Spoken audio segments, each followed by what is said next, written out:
It'll be a pleasure, Mr. Brown. Yes. Goodbye, sir. Hello. You're welcome. I'm Winston Essex. You've caught me at a quiet time. My office here at Mansfield House is usually quite hectic. Visitors coming and going, staff meetings, the telephone ringing incessantly. It's amazing how we take things for granted. Like the telephone, an instrument of communication. It's there for us to conduct business, to make contact with our friends, our loved ones. Even when they're far away, the telephone brings them closer. What a comforting thought to know that we can reach out to anyone in the world in an instant. But what if someone was trying to reach out to us from the next world? I wonder how comforting that would be.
What'd you see up there, anyhow?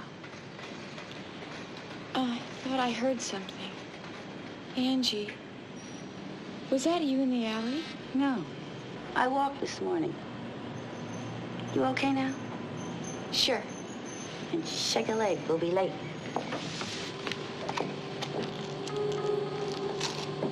Hey!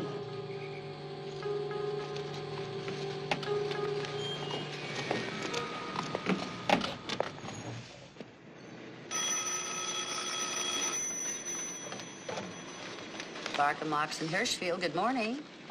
Hold the line, please. I'll see if he's in. Good morning, Angie. You're looking exceptionally gorgeous this morning. Still holding. Thank you. I'm sorry, Mr. Barker is still in court. Would you care to leave your name? Thank you. Well, I'm sorry, Mr. Hirschfield. There's still no answer at that number. Yes, sir. I'll keep trying. Yes, Mr. Hirschfield, I know it's important.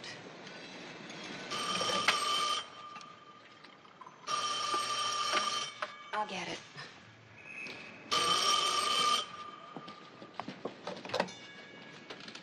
Parker, Marks, and Hirschfield, good morning.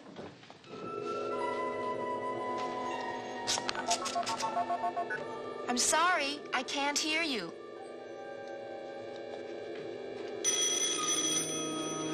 We have a very bad connection. Marks and Hirschfield, good morning.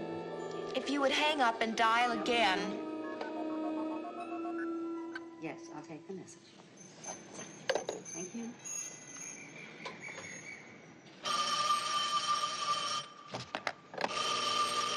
Parker, Marks, and Hirschfield, good morning.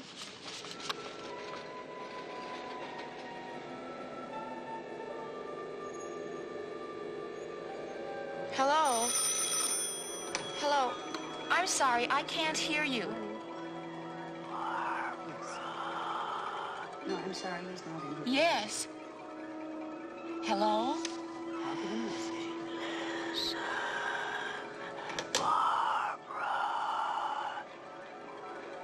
Who is this? You must listen, Barbara. Who is this?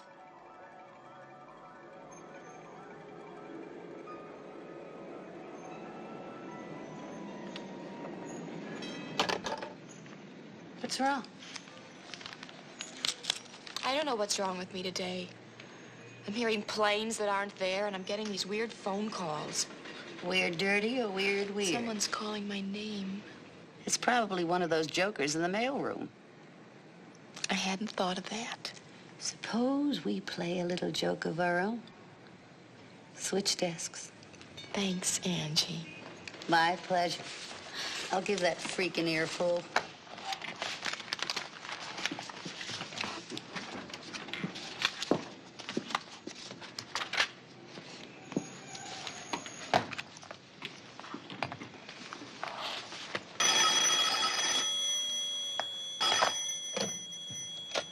Parker, Marks, and Hirschfield, good morning. Barbara.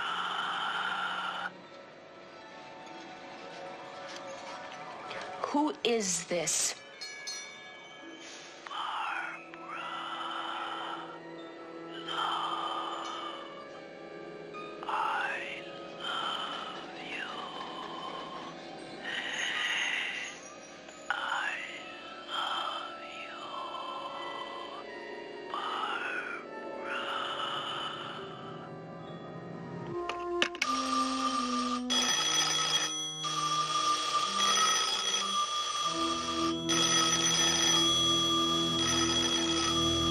you. You think the rain will hurt the rhubarb?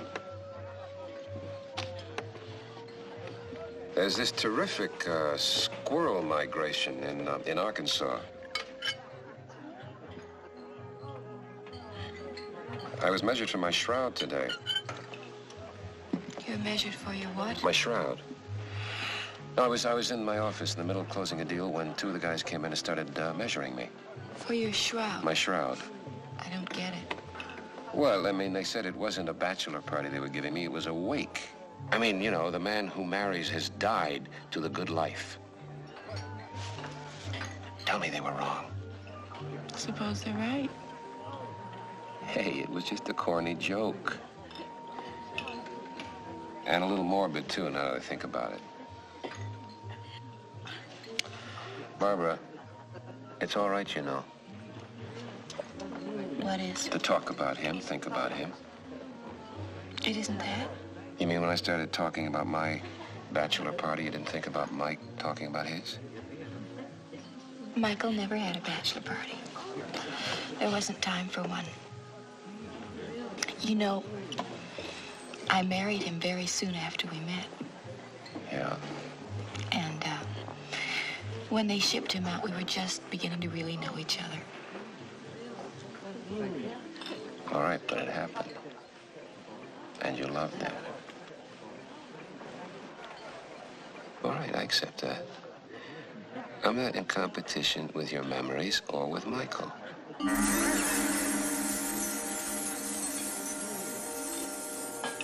If it wasn't Michael, where was it? I was thinking about some calls I got At the office today, nuisance calls. You bad? Scary.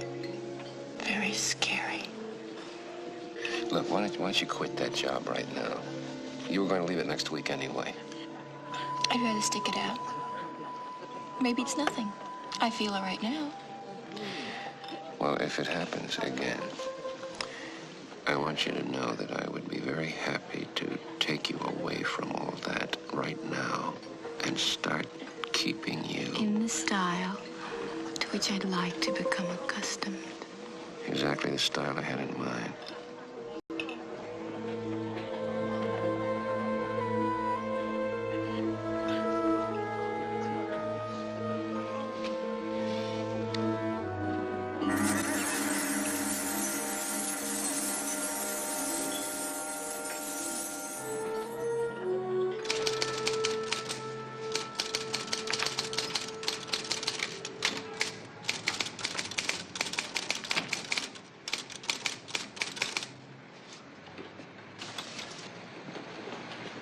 Did you talk to Mr. Stewart? Yeah, he said he'll report it to the phone company. Which means he'll do absolutely nothing. Barker, Marks, and Hirschfield. One moment, please.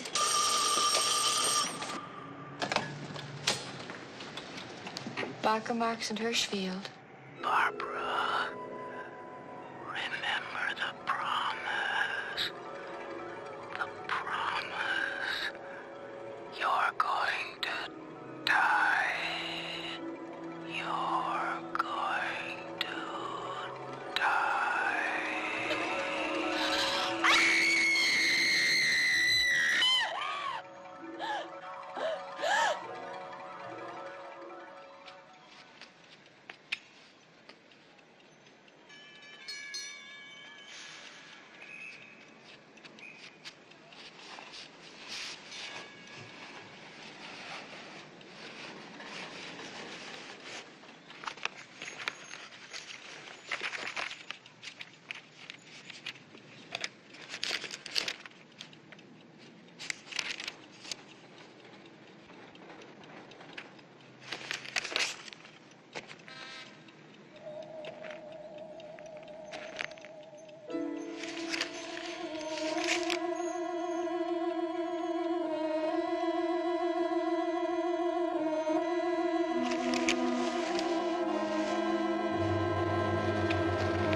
Keith? Barbara, listen to me, lover. Michael. Death is close, love. You're going to die.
surprise.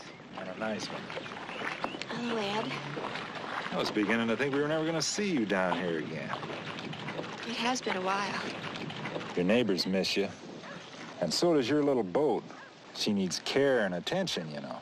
If you're not going to use her, you ought to sell her to somebody who'll take care of her and enjoy her. I guess I should.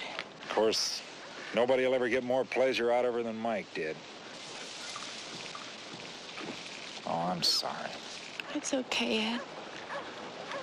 We could talk about him. Well, I've thought about it a lot. Mike must have been hurt bad before he ever climbed into that raft after the plane crashed, or otherwise, you know he'd have found some way to sail her to port. Still, maybe he was luckier than that other fella, drifting all that time, watching his buddies die, and then dying himself, just after he got spotted. Ed, do you think you could recommend a broker who might sell the Promise for me? Sure, I know just the man. Say, it's funny you turning up this way. Why do you say that? Well, a couple of days ago, I was here. I looked over this way, and there was a fella seemed to be checking out the Promise. I thought for a minute it was Mike. I know that's impossible, but just for a second. Did you talk to him? No. The time I strolled over here, he was gone.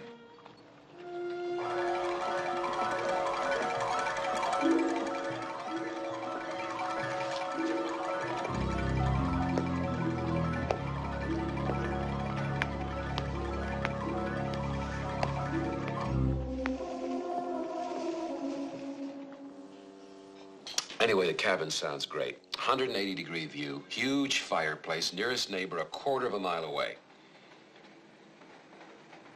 No television, no telephone. I'm sorry. I keep waiting for it to ring. Well, you haven't had any more calls, have you? I stayed away from the apartment all day, so he may have tried. He? I thought you weren't sure whether it was a man or a woman. At the office, I wasn't, but here the voice is much clearer. A voice you've heard before? It might be. I've heard thousands of voices on the phone. I'll get this, sir.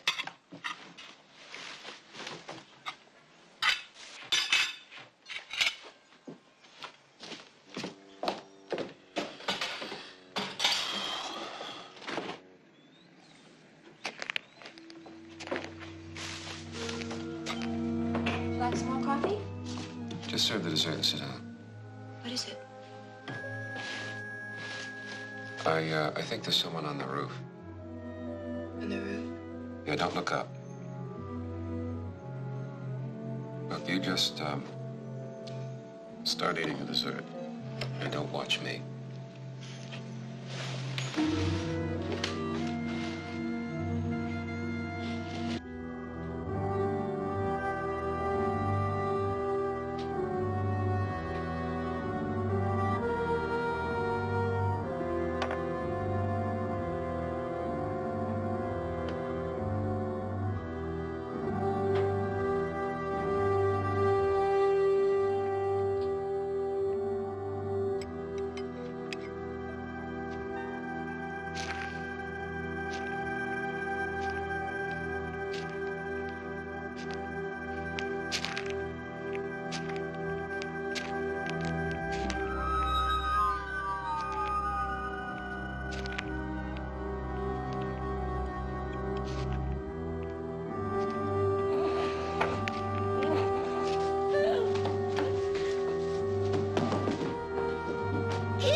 There was nobody.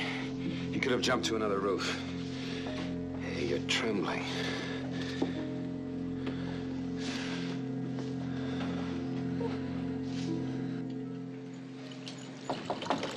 Yes? Thank you. There you are. Thanks. Shepard? So in addition to these crank phone calls, Mrs. Shepard, you also feel that you're being watched? Well, the other day, the day I got the first calls, I did have the feeling someone was watching me in the parking lot. But you didn't actually see anyone. No. And last night? I thought I heard someone on the roof. Well, maybe a stray cat. Maybe. And maybe someone could have jumped to the next roof when I went out. Well, about the calls, have you noticed any particular pattern? They come in the afternoon, at night, in the office, at home. You're going to die. Death is close. Sounds like a threat. You're getting married soon. Next week. Well, maybe the caller's just a disappointed boyfriend. Somebody who's uptight because you rejected him. I don't think so, Sergeant. Well, at least it's a way to go. Now, if you will give me a list of possibilities, then I can look into it. A list? I can't even think of a single person. What about Steve? No. Who's Steve? My first husband's brother. I went with him for a while before I married Michael. You still see him? Not in months. He's married now anyway. I broke up with him a long time before I married Michael. Well, it was a thought.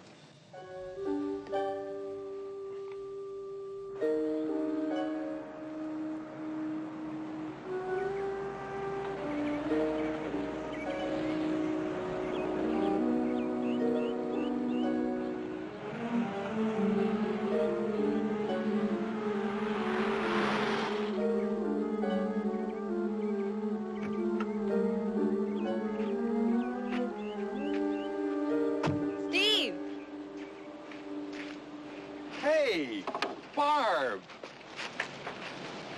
Well, such a nice surprise. What brings you way out here? I wanted to thank you and Marion for the lovely wedding gift. Well, you could have phoned. I mean, that's a long drive. Well, anyway, I'm glad you're here. Place looks great, Marion. You've done a lot of new things with it. You haven't been here in a long time. Too long. Look, if you don't mind, I'd like to finish clipping that last section of hedge. I think we can spare you. Thanks a lot. 10 minutes. It's really great seeing you, in-law. Me too.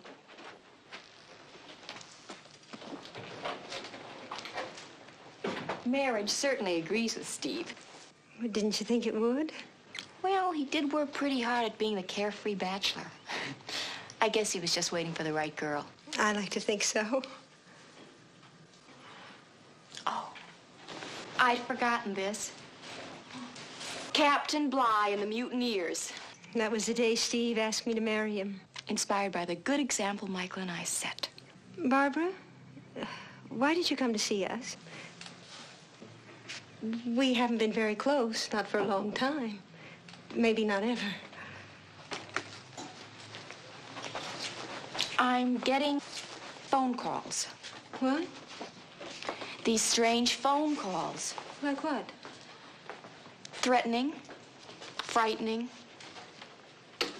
The police seem to feel that the person making these calls is someone who might have been interested in me, who would resent my marrying Keith.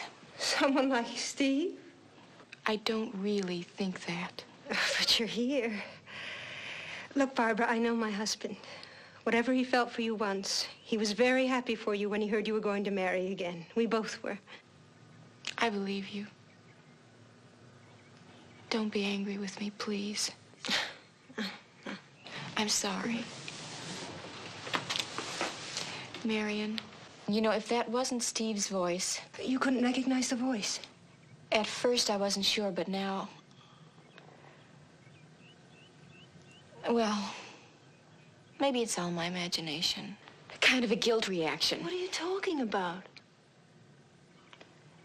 I heard Michael's voice. It was Michael's voice I heard.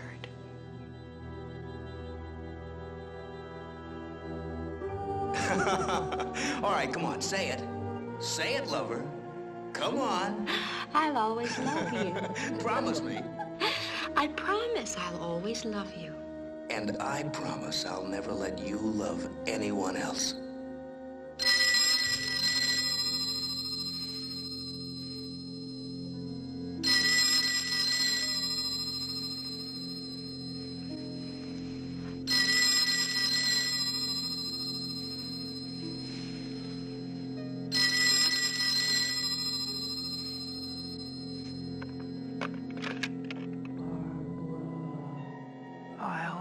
keep my promise.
Who is it? Me, Keith.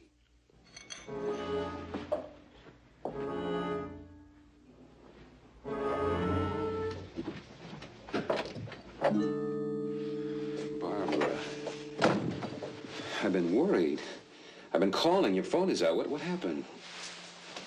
I haven't wanted to tell you. I haven't known how to tell you. Tell me what? What's going on? I know who's been calling me and why. Okay. Who and why? It's Michael. It's my husband, Michael. You thought it was Mike's voice? It was Mike's voice. Was someone imitating him? Does that explain how this phone kept on ringing after I did this?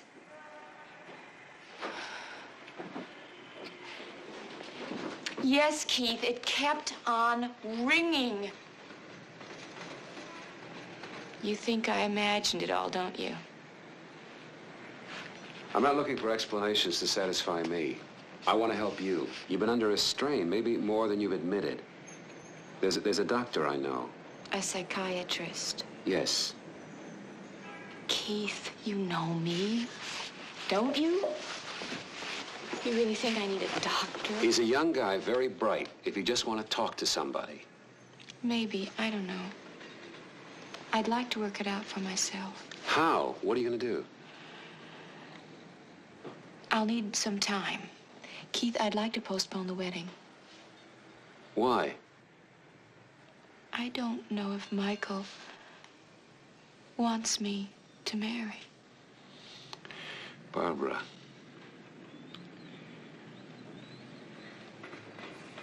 Look, Sergeant Appleton suggested a possibility. An old boyfriend, maybe. I'll need, that time, please. All right. When'll I see you? Tomorrow, maybe. If you need anything,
Did you see him? Who are you? I'm sorry, my car ran out of gas, and I was sure it was full. Thank you. You say your car ran out of gas? Yes, I was walking, and he followed me, and I ran in here, and I bolted the door. He kept trying to break in on me. Didn't you see him out on the porch? No. He was out there. He was. Please. Believe me. Help me. It's all right, dear. Everything's all right now. I guess I'd better call the police.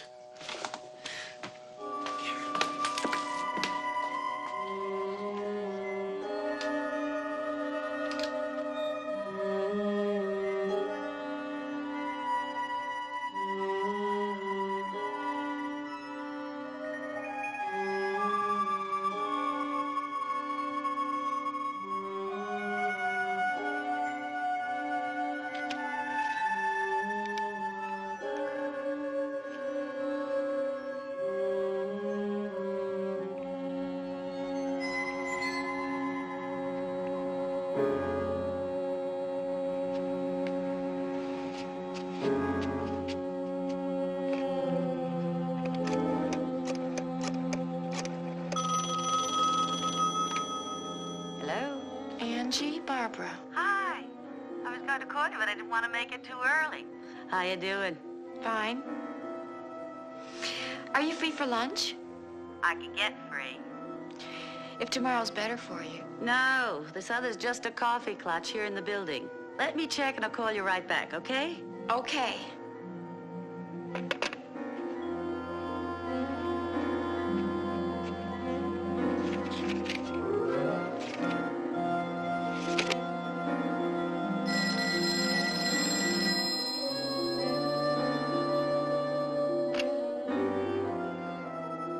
What's the word, Angie? Barbara. The promise. Remember. The promise.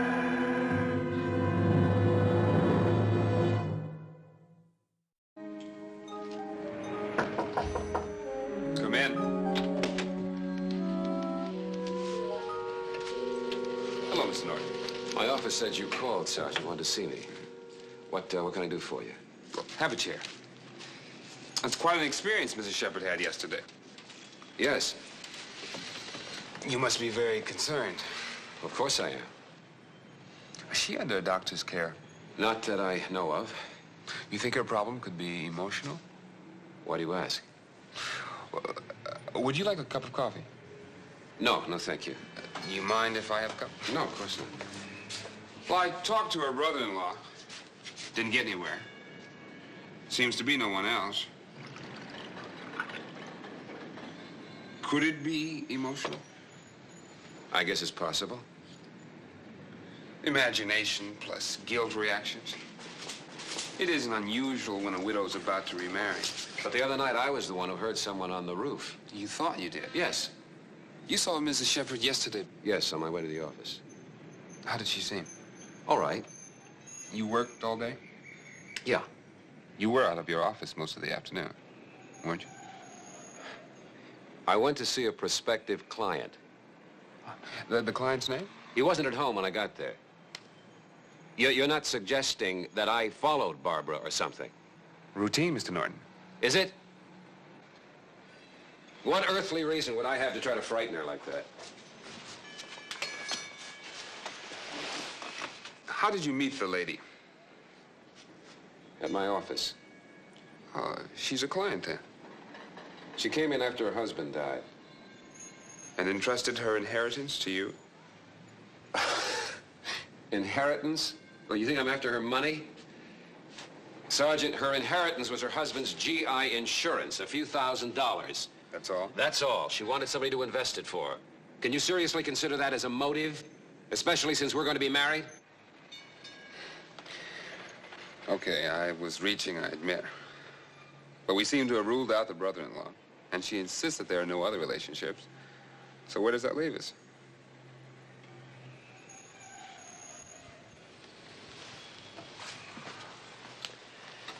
Sergeant, I'm going to level with you. She thinks she's identified the voice on the phone. Go on. She's sure it's Mike Shepard. Her dead husband?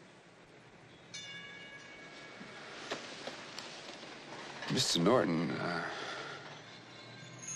what the lady needs is a doctor.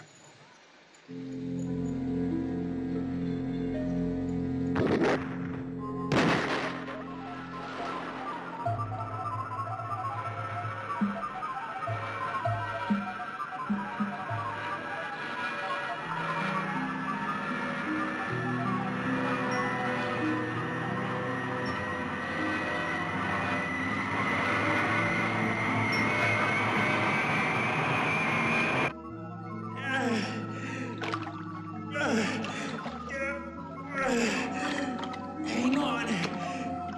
We can make it, Phil.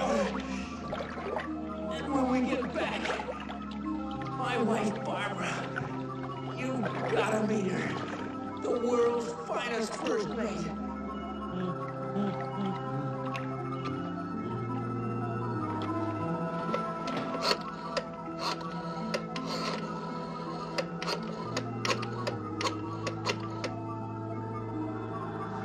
Keith? Barbara. Barbara. Michael? What do you want? What is it you want? The promise. Remember. The promise.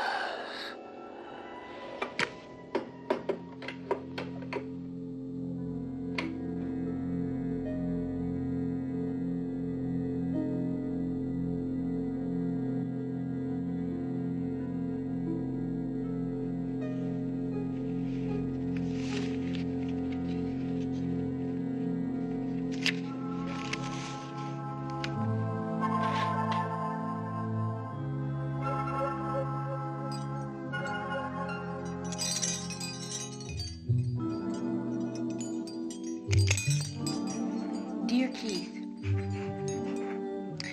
I want you to know that I love you.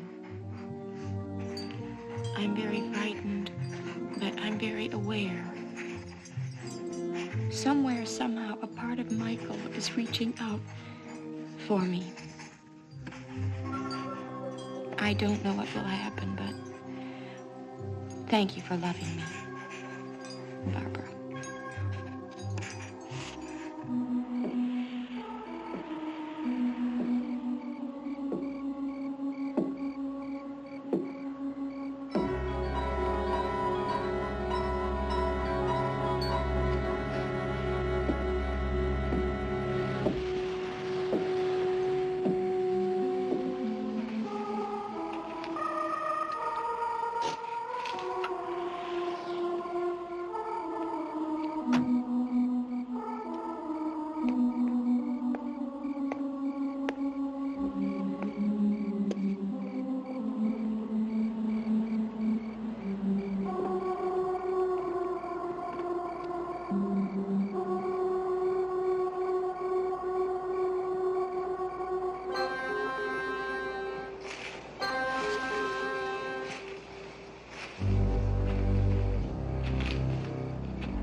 Michael?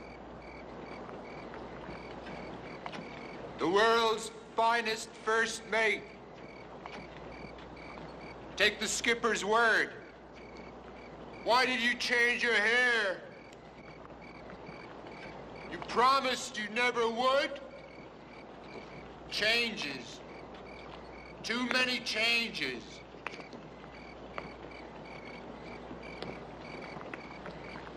Michael. Loyal. Loving. I had to see you. Believe in you. You're not what I imagined. You're a cheat, ready to betray the man who loves her. No, Michael. Who are you? I was in the air with Mike, in the water, drifting with him till he died. There were no survivors. They all died. All Mike talked about was you. I can't let you marry another man. Mike still loves you. We both do. That's what kept me going so long. You. We'll all be together now.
Barbara, I kept my promise.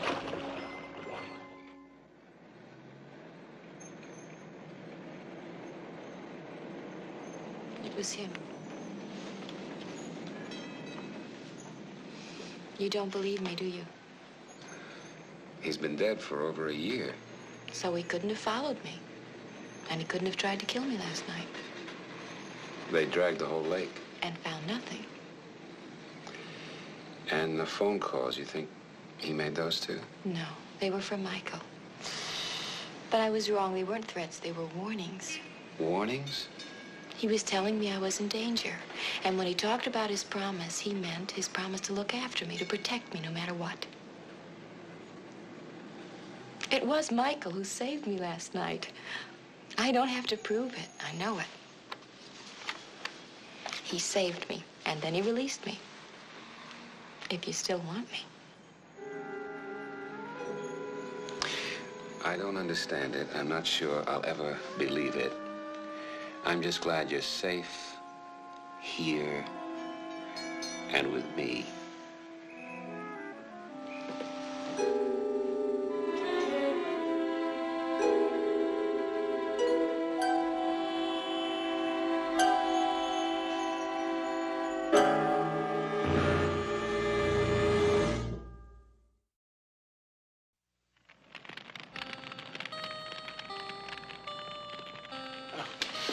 You'll be happy to know Keith and Barbara got married.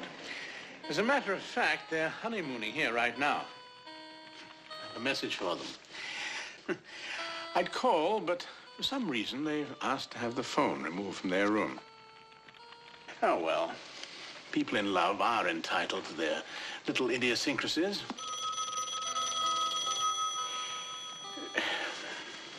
Oh, and here are some scenes from our next adventure on Ghost Story.